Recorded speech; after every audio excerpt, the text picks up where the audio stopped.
Mid-American Conference Volleyball on ESPN pins two teams towards the top of the MAC standings against each other in a game that has a lot of influence on their tournament seeding. Both teams have had incredibly successful seasons thus far, and a win tonight would really seal a dominant regular season. You're looking live at Worthen Arena. It's the Ball State Cardinals against the Western Michigan Broncos, two perennial powerhouses in MAC volleyball. Welcome into the studios of Ball State University. I'm JJ Grexton, that's LJ Shreve. We'll be joined soon by Evan Stowell. We've got about 15 minutes until first serve, which means you get to hang out with us for just a little bit. LJ, both these teams have already clinched their spot in the MAC tournament. They're on the outside looking in of a first round bye, but a win tonight would definitely help. A win tonight would be huge for either team. What you need to do is focus on what you can control. Both these teams, like you said, are looking at that bye, wanting that, but in order to get that, Central Michigan needs to lose both their games this weekend, and so Ball State and Western Michigan can't focus on that too much. They just need to focus on what they can control. Yeah, and which teams of these, who's in, who's out, who should scare Ball State and Western Michigan if they ended up facing them? If I was Ball State, I would be very worried to play Buffalo. As you see, Ball State has gone on a big run the past couple weeks, but the team they lost to right before that was Buffalo, and so if I'm Ball State, I do not want to play them in the first round. Yeah, and somebody who shouldn't be scared to face anybody based on recent success is Sophie Ledbetter. Evan Stowell joins her now in Worthen Arena. Thanks, JJ. I'm down here with freshman Sophie Ledbetter, who's coming in off of a MAC Defensive Player of the Week performance. Sophie, how validating is that for a young freshman like yourself? It's definitely really special. Like, ever since the beginning of MAC play, we've definitely been practicing and working really hard on our defense, and it's just really special to be a part of that and to have that honor. And then, Sophie, playing an experienced team like Western Michigan, does your preparation throughout the week change at all? Yes, it does a little bit. We definitely worked on defending the slide and just sharpening up our defense because their defense is super good, so we kind of want to outwork them and keep the ball up as much as we can. Thanks, Sophie. Thank you. Thanks, Evan. She mentioned sharpening up their defense. She was the MAC Defensive Player of the Week last week, so she's had a lot of success recently. What have we seen from her? The freshman libero has been outstanding all season long, and like you said, the past couple weeks she has really stepped it up. 5.67 digs per set average, and then a total of 34 digs in that sweep against Toledo. She has been phenomenal. Now, Ball State's coming into this match with 8 straight sweeps, and those are sweeps, not just wins, which is incredibly impressive. And it wasn't just over pushover teams either. They played Eastern Michigan and Toledo, who are fighting for spots in the MAC tournament. Toledo is looking right there, right behind Buffalo to get into the tournament. And so, like you said, it's not only impressive that they just beat them, but sweeping a team that's looking in, especially against the Buffalo team that beat Ball State earlier in the year, they swept a really good competition. Yeah, and just to prove how dominant Ball State has been over the last 8 matches, we take a look at the stats. What jumps off the page at you there? Well, when I check out the stats, the first thing that I see is 24 straight sets won from Ball State. That is very, very impressive. And then also an average time of 1 minute and 22 seconds. That is unreal. That is very quick. That's going to the bathroom and coming back, and that's a new set. So it's pretty impressive from the Cardinals. Yeah, and those really fast sets, like you said, fast whole match in general.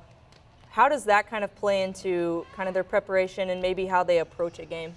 Well, the Cardinals like to play at a very quick pace, as you see with the stats, but then also they pass the eye test as well with that. They look really good when playing with their pace. If other teams can slow them down, that's where they start to shake a little bit. If they can focus on keeping their own tempo, that's when you see the Cardinals really excel. Yeah, and their most recent exploration is coming from a sweep at home against Miami of Ohio. We'll take a peek at those highlights now. LJ, we know that that was a team effort. But what all did that entail? Well, you saw the team effort really come from 13 blocks. That is really impressive from the Cardinals. And then also 3 players with 10 kills and a hit average of .402. The Cardinals were clicking on all cylinders last match. Yeah, and who in these highlights sticks out to you the most?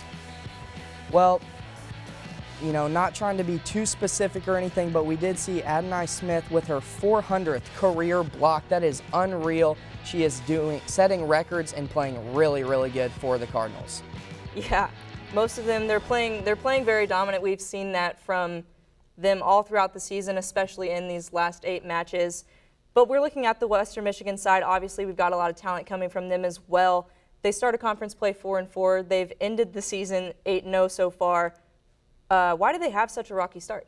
Well, they started the season very rocky due to a couple different things, but their hitting was not very impressive to start the year. They started off very inconsistent, and also with that inconsistency, they were just not very accurate when hitting the ball. And obviously, to score in volleyball, you're going to need to hit well. And so they've gotten better, but their start was very, very shaky, and that's what set them to that slow 4-4 start. Yeah, and you see the teams that they play there up on the screen. Which of those teams maybe played into that whole rocky start situation? Yeah, you obviously have a tough one at Bowling Green. They were able to compete in that second match against them, but getting swept in the first one, that's not great for team morale, and then that's obviously not great for the standings itself. And then you follow that up with hosting Buffalo. You get swept the first night, but then you come back and sweep them the next night, and that's where their momentum really started to go upwards. Yeah, and in contrast to that start that they had, they've obviously hit really well since then. They found their groove. They found the gaps in the defense to make it possible for them to hit well, and they've been set up really well for those hits. We see Logan Case. She was a setter of the week. It was her 4th time as setter of the week, so she's definitely helped them there, and it's helped them to be a lot more cohesive. But now that they did have that shaky start, that they came into the season, preseason ranked number 1, and they've dropped to 3rd, which is where Ball State's currently at as well.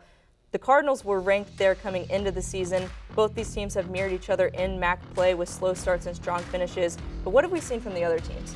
It was a really interesting, situation to go back and look at the preseason poll, seeing Western Michigan, like you just talked about, at number 1 with 11 of the 12 votes. But then you look at Central Michigan. They were picked to finish 7th, and now they sit at number 2 in the conference, but then they have the best record overall in the MAC, and so they have been the big surprise out of the MAC. Other than that, the preseason poll looks pretty similar to how today's poll looks. Yeah, and we see that those coaches' picks, they're pretty accurate. They've got, obviously, they know the teams that they're playing. They scout them, all that sorts of stuff, so they're pretty accurate with that.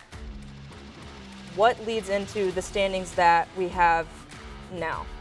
Looking at the standings now, you have Bowling Green, Central Michigan, Ball State, and Western Michigan. Those top 4 are really, really good, and they have been excelling as of recency in a big way that the other teams really just haven't, especially with the win streaks of Ball State and Western Michigan. Both these teams have looked really, really good the past couple weeks, and Western Michigan was picked to win the conference tournament at the start of the year, and so they want to be in a good position going into tournament play to do that. Yeah, we're going to take a short break. We'll talk keys whenever we come back. This volleyball pre-match show is brought to you by TableX. TableX proudly supports the students of Ball State SportsLink.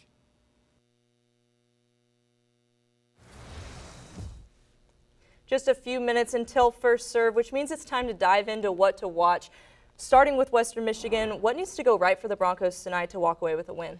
Well, Western Michigan needs to start fast and attack single blockers. That is something that is going to be key for the Broncos in tonight's matchup. We talked about the defense that the Cardinals have.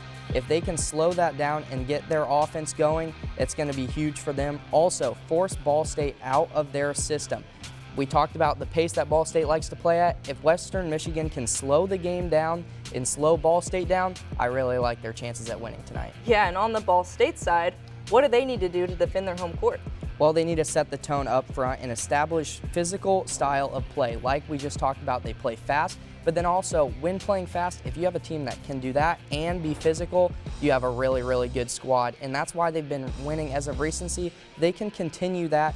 They will have a good shot tonight. And then also, last thing, receive services soundly. That's a mouthful for me, and that's also going to be a mouthful for them out on the court tonight. It'll be interesting to see if they can, continue that and execute tonight. Yeah, and looking at the Ball State side again, you mentioned You mentioned they're fast-paced. They've got a bunch of different things, a mouthful of stuff coming from the Western Michigan side. What maybe is coming in contrast to the things that they need to work on? What do they do so well that we can look for tonight? Well, we even interviewed Sophie earlier in the broadcast, and if she can do what she's been doing and play at the defensive level that she's been playing at, when you see a freshman stepping up in those kind of ways, that rallies the whole team around her. And so with that being said, if the whole team can be on the same page and you have youngsters stepping up in that way, there's no reason that the Cardinals can't come out on top tonight. Yeah, and somebody that knows this team better than anybody else is Coach Kelly Miller-Phillips. Evan Stowell joins her now.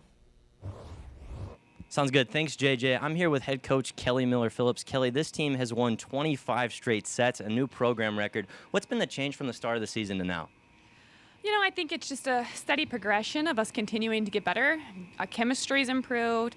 We've worked really hard all season to just each of our facets of our game to continue to get better. And we had a lot of new players, and so it took some time for us to get in consistent rhythm and finally feel like we've got our feet under us. We're feeling confident about our lineup, and the results have kind of taken care of themselves. And then, Coach, you lost both matchups last year to Western Michigan. Is this one that you've had circled on the calendar all year? You know, every season is just a brand new. I don't even think about that stuff, to be real honest with you. This team is totally different. Everything from last year, just our team in every single way, it seems like that was beyond a year ago. And so for us, we just look at what's ahead and kind of have short-term memory of those type of things and ready to go. Thanks, Coach. Appreciate it. Like Coach Kelly Miller-Phillips said, every year is different, but looking at both teams, LJ, what team do you think gets it done tonight and why? Both of these teams have been on fire, and it's going to be a really interesting one. I do think that even though they did not get a win against them last year, I think the Cardinals will get a win tonight. I think it does go to 5 sets. The fans are going to be entertained, and it's going to be a fun one for some action tonight. Yeah, and you mentioned that it probably will go to 5 sets. I mean, both these teams are coming in with several sweeps from their schedule this year, but like you said, these are two really competitive teams, and I think that that's going to translate into tonight, and like you said, it's going to be a lot of fun for the fans. Yeah, it will be interesting to see how these teams play. As you just said, both these teams have swept a lot of their most recent opponents. How will they play when it goes past those 3 or 4 sets? If it gets into that 5th set, how will those teams do, and how will they deal with the adversity? Yeah, that's going to do it for us tonight on this TableX pre-match show. You'll be joined soon by Jordan Climbs and AJ Switek. Evan Stowell will also be staying with you on the other side. For LJ Shreve, I'm JJ Grexton. Thanks for joining us.